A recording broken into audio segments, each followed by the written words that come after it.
যারা বলেন যে হানাফিরা ঈদে মিলাদুন্নবী পালন করার পক্ষে, তারা উপরের এই ভিডিওটি দেখলে বুঝতে পারবেন আসলে তারা পক্ষে নাকি বিপক্ষে। মিলাদুন নবী তো এমনিই ভুল কথা।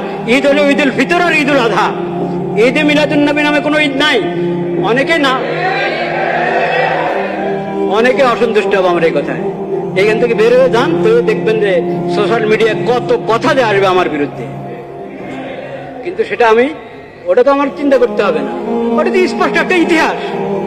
ঈদ, ইসলামের ঈদ সম্পর্কে তো ইতিহাস আছে। সাহাবা জমানা, তাবেঈ জমানা, তবে তাবেঈ জমানা।